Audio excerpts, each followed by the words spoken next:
मैं अमित कुमार आप सबको अपने समृद्धि क्लासेस के यूट्यूब चैनल पर हार्दिक स्वागत करता हूं। 72 बीपीएससी के प्रीलिम्स के रिगार्डिंग करंट अफेयर्स को देखेंगे और ये करंट अफेयर्स स्पीडी पब्लिकेशन से लिया गया है, जिसके राइटर हैं सुचित कुमार। उनको ये क्रेडिट जाता है उनकी इस हार्डवर्क के लिए। और हम लोग अपने इस यूट्यूब चैनल पर इसके द्वारा दिए गए करंट अफेयर के तथ्यों को देखेंगे जो हमारे एग्जाम में पूछे जा सकते हैं, और इन्हीं प्रश्नों से हर बार लगभग क्वेश्चन पूछे भी जाते हैं। तो चलिए हम लोग एक एक क्वेश्चन को देखेंगे। उससे पहले आप लोग से निवेदन है कि आप लोग इस चैनल को सब्सक्राइब कर लें और इस चैनल से जुड़ जाएं, ताकि हमारा हौसला बढ़ा रहे और हम लोग अपने इस एक महत्वपूर्ण कार्य को आगे बढ़ा सके। नहीं तो जिस प्रकार से हमारे समाज में असामाजिक तत्व काम कर रहे हैं, हमारे लिए तो एक ही चीज बचता है, वो है एजुकेशन। और आप सबसे उम्मीद है कि अच्छे से एजुकेशन करेंगे, अपने प्रयासों को अच्छे से जारी रखेंगे और अपनी मंजिल को पाएंगे। तो हम लोग स्टार्ट करते हैं अपना आज का पहला टॉपिक जो है वहां से। इसरो का वर्ष 2024 से लेकर 26 के प्रमुख मिशन हैं। इसमें देखें तो मिशन के नाम दिए गए हैं, उपग्रह के नाम दिए गए हैं और प्रक्षेपण तिथि दी गई है, यानी लॉन्च डेट दिया गया है। और प्रक्षेपण यान कौन सा है या रॉकेट कौन सा है, यानी लॉन्चिंग व्हीकल कौन सा है, लॉन्चिंग रॉकेट कौन सा है, उसके बारे में दिया गया है। तो पहला है ईओएस N1। ये जो असफल रह गया था 12 जनवरी 2026 को प्रक्षेपित किया गया था, इसको लॉन्च किया गया था PSLV C62 के द्वारा। तो इस तरह के एग्जाम में क्वेश्चन पूछे जा सकते हैं क्योंकि ये असफल मिशन रहा है। इसके अलावा देखें तो ब्लू बर्ड ब्लॉक 2 लॉन्च किया गया है 24 दिसंबर 2025 को। इसको लॉन्च किया गया है प्रक्षेपण यान LV-M3M6 के द्वारा। नेक्स्ट है CMS-03, जिसको GSAT-7R भी बोलते हैं। इसको लॉन्च किया गया था 2 नवंबर 2025 को और इसके प्रक्षेपण यान थे LV-M3M5। इसके अलावा है निसार। ये काफी इंपॉर्टेंट मिशन था, इससे यूपीएससी में और एक बार बीपीएससी में भी क्वेश्चन पूछा जा चुका है, तो इस पर गौर फरमाएंगे।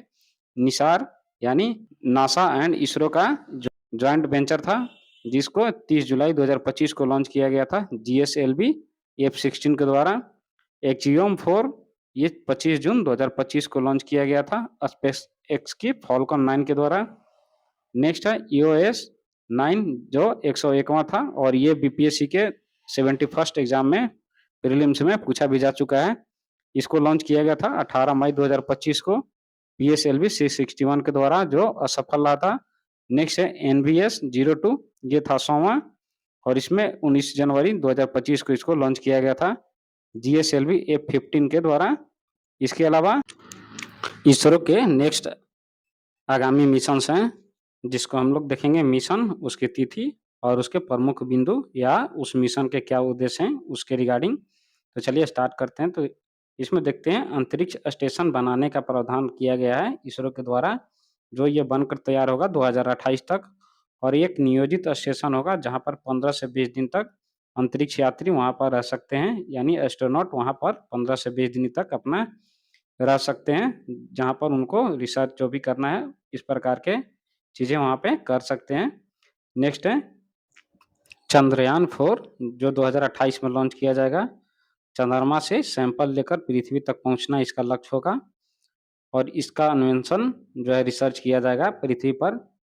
क्या चंद्रमा पर किसी भी भारतवासी या किसी भी देश के जो आम नागरिक हैं उसको रहने के लिए किस प्रकार की कंडीशंस वहाँ पर उपलब्ध हैं या नहीं है, या चंद्रमा पर कैसे इन्वायरमेंट है, उसके बारे में जानने का प्रयास किया जाएगा।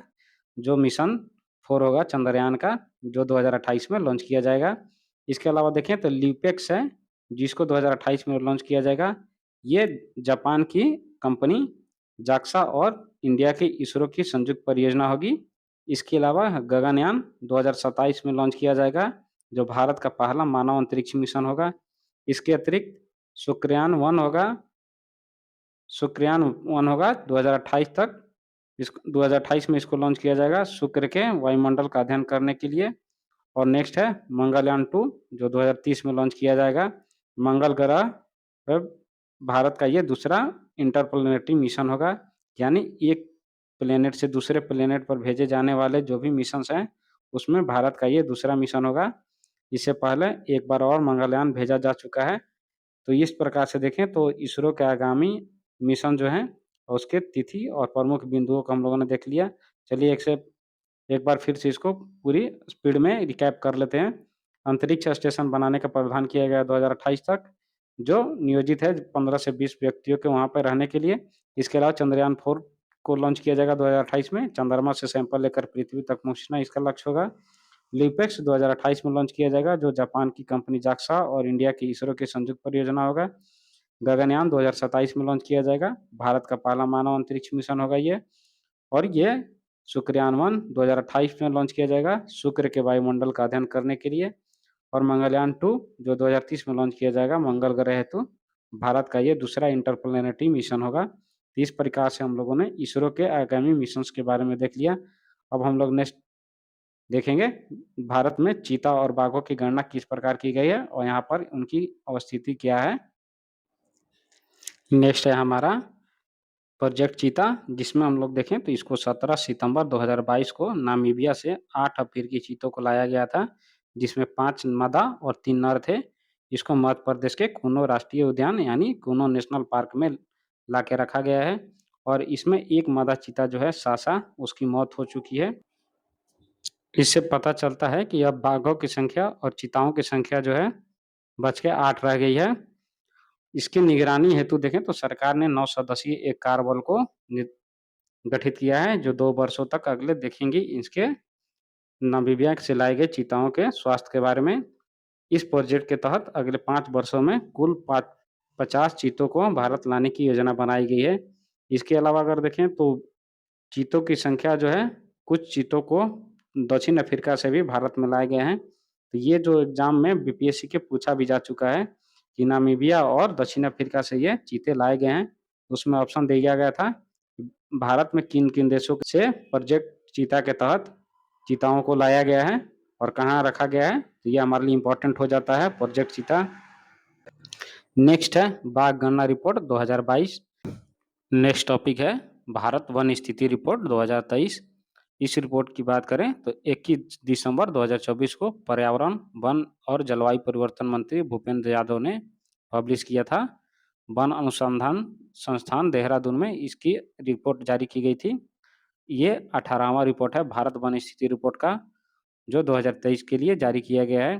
प्रकाशन इसका हर 2 वर्ष पर किया जाता है, यानी भारत वन स्थिति रिपोर्ट प्रत्येक 2 वर्ष में किया जाता है। इसी अनुसार देखा जाए तो भारत वन स्थिति रिपोर्ट 2025 भी आ जानी चाहिए थी, लेकिन 2025 की रिपोर्ट भारत सरकार के द्वारा भी पब्लिश नहीं की गई है। तो हमारे लिए सबसे लेटेस्ट जो वन स्थिति रिपोर्ट है वो 2023 ही है, तो इसी के आंकड़े को हम लोग देखेंगे। तो चलिए इसमें कौन-कौन से आंकड़े हमारे एग्जाम के लिए इम्पोर्टेंट है, जो एसपीडी करंट अफेयर में दिया हुआ है उसको देखते हैं। तो देश में कुल वन और वृक्षावरण कितने हैं? तो ये 8,27,357 वर्ग किलोमीटर है, जो भारत के भौगोलिक क्षेत्रफल का टोटल 25.17% है। इसके अलावा कुल वनावरण का क्षेत्र की बात किया जाए तो उसमें 7,15,343 वर्ग किलोमीटर है, जो टोटल वन और वृक्षावरण का में से आता है। और ये भारत के पूरी भौगोलिक क्षेत्रफल का 21.76% है। इसके अलावा केवल वृक्ष आवरण का देखा जाए तो ये भारत में कुल क्षेत्रफल इसका 1,12,014 वर्ग किलोमीटर और ये पूरे भारत के भौगोलिक क्षेत्रफल का 3.41% आता है। इसकी तुलना अगर 2021 से की जाए तो उस समय में वन और वृक्षावन की स्थिति कितनी थी, उससे 1445 स्क्वायर किलोमीटर की बढ़ोतरी 2023 के भारत वन स्थिति रिपोर्ट में मिली है। इसके अलावा देखें तो 2021 की तुलना में वनावरण में वृद्धि हुई है टोटल 156 वर्ग किलोमीटर की और वृक्षावरण में वृद्धि हुई है 1289 वर्ग किलोमीटर की। इसके अलावा वन और वृक्ष आवरण में सर्वाधिक वृद्धि वाले 3 राज्य कौन-कौन से हैं हमारे देश में? यानी वन प्लस वृक्ष की आवरण में जो वृद्धि हुई है, उसमें हमारे सर्वाधिक वृद्धि करने वाले 3 राज्य हैं। छत्तीसगढ़ जहाँ पर 684 वर्ग किलोमीटर क्षेत्रफल बढ़ा है। दूसरे नंबर पर है उत्तर प्रदेश, जहाँ 559 वर्ग किलोमीटर के क्षेत्रफल में वृद्धि हुई है। और थर्ड पोजीशन पर है ओडिशा, जहाँ 559 वर्ग किलोमीटर की क्षेत्रफल पर वन और वृक्षावरण की वृद्धि देखी गई है। इसके अलावा देखें तो वन आवरण में सर्वाधिक वृद्धि वाले 3 राज्य कौन-कौन से हैं? हमने पहले देखा था वन प्लस वृक्षावरण, अब केवल हम लोग देखेंगे वन के बारे में।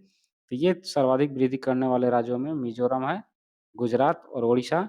तीनों में देख लें तो सबसे ज़्यादा मिज़ोरम में 242 वर्ग किलोमीटर की वृद्धि दर्ज की गई है और गुजरात में 180 वर्ग किलोमीटर की, वहीं ओडिशा में 152 वर्ग किलोमीटर की वृद्धि दर्ज की गई है। क्षेत्रफल में देखें तो सर्वाधिक वन और वृक्षावरण वाले राज्य कौन-कौन से हैं? जो भारत वन स्थिति रिपोर्ट 2023 के अनुसार है। इसमें प्रथम स्थान पर आता है मध्य प्रदेश, द्वितीय है अरुणाचल प्रदेश और थर्ड है महाराष्ट्र। 72 बीपीएससी है, उसमें एक क्वेश्चन पूछा गया था, जिसमें 3 स्टेटमेंट दिए गए थे। उसमें पूछा गया था 1, 2 और 3 सही है, 1 से अधिक सही है। इस प्रकार के प्रश्नों को सॉल्व करने के लिए हमको एग्जैक्ट फैक्ट को याद होना ज़रूरी है। इसमें देखिए तो इसमें केवल हम लोग 3 रैंक को ही देख पाते हैं, जबकि वहाँ पर 5 से 7 रैंक के बीच में पूछ दिया गया था। तो यहाँ भी हम लोग देख सकते हैं कि केवल टॉप 3 स्टेट्स का ही नाम दिया गया है। ठीक है, नेक्स्ट है क्षेत्रफल में सर्वाधिक वन और वन आवरण वाले 3 राज्य कौन से हैं? तो ये है मध्य प्रदेश, जहाँ पर 77,073 वर्ग किलोमीटर की क्षेत्रफल में है और वहीं अरुणाचल प्रदेश में 82 वर्ग किलोमीटर यहाँ पर वन आवरण है और वहीं देखें तो छत्तीसगढ़ में भी ब वनावरण में वृद्धि दर्ज की गई है। प्रतिशत में सर्वाधिक वनावरण वाला राज्य कौन-सा है? यानी किसी राज्य या यूटी में देखें, तो वहाँ के जो टोटल ज्योग्राफिकल एरिया है, उसका कितना प्रतिशत हमारा वन आवरण है? इसमें सबसे ज़्यादा लक्षद्वीप के पास है, जो 91.33% है। वहीं मिज़ोरम दूसरे स्थान पर है, जहाँ पर 85.34% वन आवरण है और नेक्स्ट आता है हमारा थर्ड अंडमान एंड निकोबार, जहाँ पर वन आवरण का क्षेत्रफल है 81.62%। ज्योग्राफिकल एरिया है उसका 81.62% है। वहीं मैंग्रोव क्षेत्र भी हमारे देश में देखे जाते हैं, जो मूलभूत रूप से खंभात की खाड़ी यानी गुजरात के कच्छ के पास, इसके अलावा मन्नार की खाड़ी और अंडमान निकोबार द्वीप समूह के पास देखे जाते हैं। तो भारत में मैंग्रोव की स्थिति को देखें तो 0.15% है, जो भारत वन स्थिति रिपोर्ट 2023 के आंकड़ों के अनुसार है और इसका टोटल क्षेत्रफल है 4,992 वर्ग किलोमीटर। इसकी सर्वाधिक जो देश के वनों में कुल कार्बन स्टॉक 7,285.5 मिलियन टन है। यानी कार्बन स्टॉक उसको बोलते हैं जो हमारे पेड़ पौधों और वन और प्लस वृक्षावरण के द्वारा कार्बन को खींचा जाता है, अपने पास स्टोर किया जाता है। इसके अलावा देखें तो 2021 की तुलना में देश के कार्बन स्टॉक में वो है 81.5 मिलियन टन की वृद्धि दर्ज की गई है।